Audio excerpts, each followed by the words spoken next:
An array of ideas and what-ifs gushes through an individual's mind, and this helps one to become a great inventor or a great discoverer. Just imagine how vast the thoughts are of those who made the internet what it is today. This is exactly the recipe needed to change the world and create new innovations.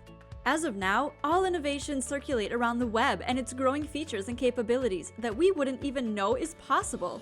Well, not until this moment have inventors proven to us that nothing is impossible if we just keep on pushing our ideas to the top. We are going Web3.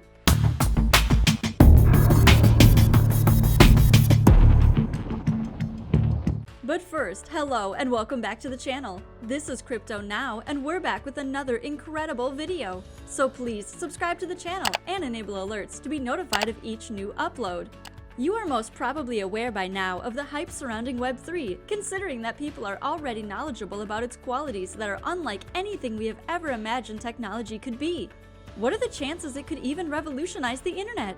We are going to find out every single detail about Web 3.0 in today's video. And we have also prepared some information you might want to keep in mind while becoming acquainted with high-tech pieces of technology.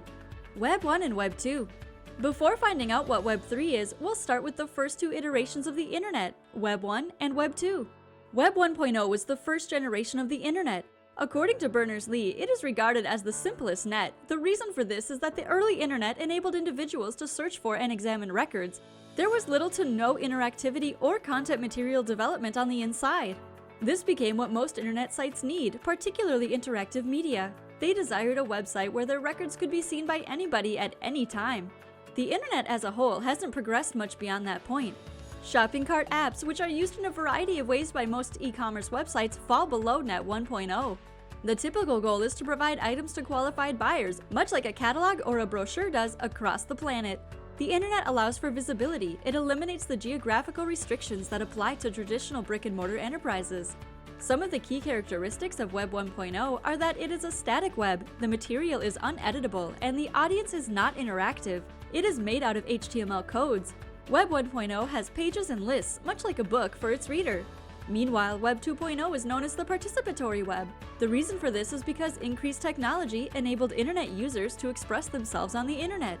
Darcy DiNucci was the terminology's creator, and the word gained popularity between 2003 and 2004.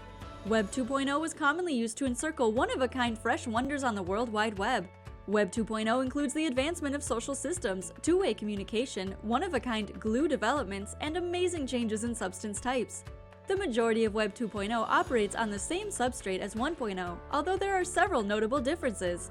Web 2.0 features included the fact that the web changed dramatically from Web 1.0. The advancements provided a chance for social media applications and websites to emerge. It's no surprise that Web 2.0 has a very dynamic structure. Web 2.0 has a non-linear information structure. In today's society, the internet is the most important and time-saving source for all tasks. There is nothing out there that the internet cannot supply information about. And throughout time, the internet has developed significantly, with Web 1.0 and Web 2.0 being consequences of that progress. They are simply various versions of the same web browser. Differentiating the two is a difficult task because there are few discernible distinctions between them. The primary distinction between Web 1.0 and Web 2.0 is that Web 1.0 is the initial version of a web browser, whereas Web 2.0 is the result of Web 1.0's progress. Web 1.0 data is only readable on the internet. However, Web 2.0 data has evolved with the technology of incorporating written data on the internet. The Web 1.0 system functioned in such a way that a small number of individuals were allocated to meet the informational needs of a large number of people. Web 2.0, on the other hand, contains dynamic content that needs frequent modifications. Now that we've talked about the former webs we've used, and one we could still be using as of today, we're going to talk about the latest innovation in this field. Are you excited for the newest third web invention? Let us know in the comments. We'll be happy to hear from you. Hey friend, we've made it halfway through our video, and we sincerely hope you've enjoyed it thus far. If you have, please give us a thumbs up and turn on notifications to be notified of new uploads. We'll now proceed to our second part, Web 3.0 Unlocked. Web 3.0, often known as the decentralized web, is the third generation of the internet that improves on the present Web 2.0 internet. The internet has grown more social as a result of Web 2.0. At this point, internet users have been pushed to communicate with one another via social networking sites and blogs, resulting in a generation of huge amounts of data and material. However, currently in the Web 2.0 era, this data and contents are mostly controlled by a small handful of digital behemoths such as Amazon, Apple, Meta, Microsoft, and Google. This is causing privacy concerns, and consumers may believe that they have lost control over their personal, commercial, or financial data since they must agree to all of the terms and conditions in order to access the internet services provided by these corporations. Furthermore, social media networks have imposed tougher guidelines for what sorts of information or posts are permitted on their platforms. This has sparked debate over free speech. Blockchain technology is being used to build Web 3.0. Blockchain is a distributed electronic ledger. Distributed ledgers provide a digital record, such as asset ownership, that is kept without the need for a centralized authority. It is significantly faster to close a transaction since it eliminates the requirement for manual processing and authentication by intermediaries by using distributed consensus.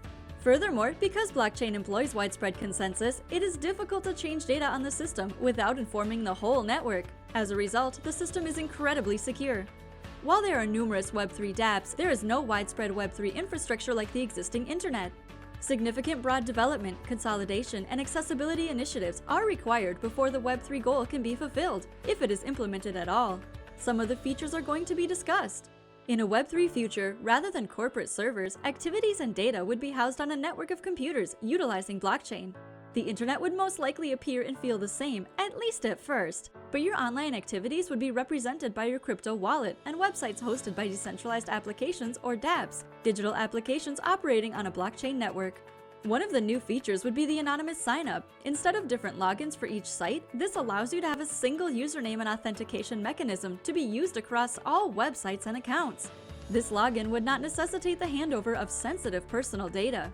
This functionality is distinct from existing Facebook or Google single sign-on, which allows access to your personal data until you withdraw it. However, because all transactions on the blockchain are public, anybody can view the assets and data associated with a given wallet. Because of this openness, wallets are anonymous, recognized solely by an address rather than a name, unless the individual decides to attribute personal data to their wallet.